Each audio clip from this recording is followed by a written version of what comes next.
Acheter sa maison cash, c'est le rêve de millions de Français. Plus de dettes, plus de mensualités, juste la fierté d'être enfin propriétaire. Et depuis des générations, on nous répète que c'est la voie de la sagesse financière. Mais derrière cette image rassurante se cache peut-être l'une des plus grosses erreurs financières que tu puisses faire. Parce que pendant que 99% des acheteurs immobilisent tout leur argent dans un seul bien, les investisseurs les plus profonds, eux, ils font exactement l'inverse. Ils utilisent le crédit comme un effet de levier. Ils multiplient leurs actifs, diversifient leurs revenus et ils laissent l'inflation grignoter leur tête pendant que leur patrimoine y grossit. Aujourd'hui, je vais te montrer pourquoi acheter cash peut te coûter très cher sur le long terme et comment utiliser intelligemment la dette pour accélérer ta richesse, exactement comme le font les pros. Alors, la liberté financière, elle ne s'achète pas comptant, elle se construit au fur et à mesure avec du levier. C'est parti!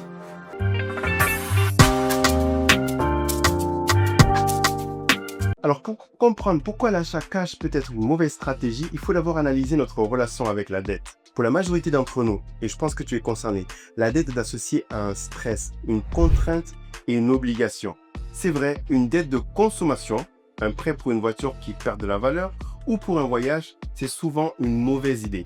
Mais il y a un type de dette que les riches utilisent comme un super pouvoir, la dette qui génère de l'argent. Quand on a suffisamment d'argent pour acheter un bien, une maison, un immeuble de rapport, une entreprise, on a une tentation irrésistible de le faire pour se libérer de la contrainte du remboursement. On a l'impression d'être plus libre. Mais cette liberté, en fait, elle a un prix. Et il est beaucoup plus cher que tu ne le penses. Alors écoute bien. En fait, l'achat cash est souvent un choix émotionnel, pas un choix rationnel. Je donne un exemple. Imagine que tu as 200 000 euros d'économie. Tu as le choix entre deux options. La première, c'est tu achètes un appartement d'une valeur de 200 000 euros cash. 2. Tu achètes un appartement d'une valeur toujours de 200 000 euros, mais à crédit. Et là, tu fais simplement un apport de 20 000 euros. La plupart des gens choisiraient la première option pour la tranquillité d'esprit. Mais un investisseur rationnel et averti, il optera plutôt pour la seconde option. Pourquoi? Tout simplement parce que la réponse, elle tient en deux mots. L'effet de levier. Tu as sûrement entendu parler de ça. Alors, l'effet de levier, c'est l'art d'utiliser l'argent de quelqu'un d'autre, ici la banque, pour générer des rendements sur ton propre argent. Imagine que tu utilises ton apport comme un levier pour soulever une valeur beaucoup plus grande. C'est le concept du crédit immobilier. Exemple. Donc, tu avais l'option 1 avec l'achat cash, tu as un appartement d'une valeur de 200 000 euros. Tu as la rentabilité et le loyer que tu perçois, disons 1 000 euros par mois. Option 2, l'achat à crédit. Tu utilises seulement 20 000 euros de ton argent personnel pour l'apport. Avec les 180 000 euros restants, qu'est-ce qui se passe? C'est là que l'effet de levier fait toute la différence. Tu peux utiliser les 180 000 euros restants pour acheter 9 autres appartements de la même valeur avec des apports de 20 000 euros chacun. Au total, tu auras un patrimoine immobilier d'une valeur de 2 millions d'euros, financé avec seulement 200 000 euros de ton propre argent. Et de l'autre côté, chaque appartement te rapporte un loyer de 1 000 euros par mois, soit 10 000 euros par mois de revenus locatifs. Après avoir payé les mensualités de tes crédits, il te restera un cash flow positif. Bon, je l'accorde, ici on fait les choses simplement, mais c'est juste pour que je comprenne le concept. Tu vas donc générer de l'argent et tu crées un immense patrimoine en utilisant le même capital de départ. Est-ce que tu vois la différence? Dans le premier cas, tu es propriétaire d'un bien de 200 000 euros, plus rien à payer. Dans le second, tu as la tête d'un empire immobilier d'une valeur de 2 millions d'euros brut et qui va devenir net au fur et à mesure que tu rembourses le crédit. Donc avec des revenus conséquents, tu as utilisé le même capital de départ. C'est ça l'effet de levier.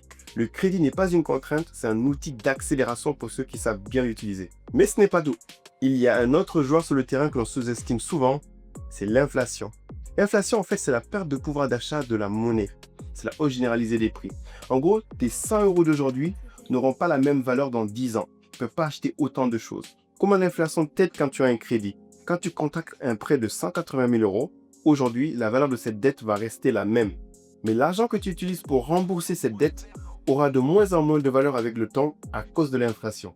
Donc en parallèle, la valeur de ton bien immobilier, elle, par contre, elle a de fortes chances d'augmenter si tu as bien choisi le lieu, etc. Ainsi que le montant de tes loyers, qui ne font que grimper. Exemple, tu as un crédit avec une mensualité de 800 euros.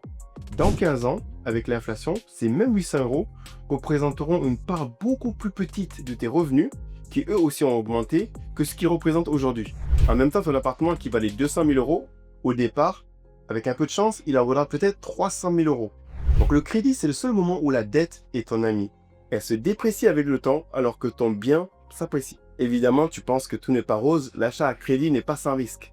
La clé, en fait, c'est de bien gérer ces risques. C'est pour ça que les vrais investisseurs ne se contentent pas de multiplier les crédits, mais ils font un vrai travail de fond.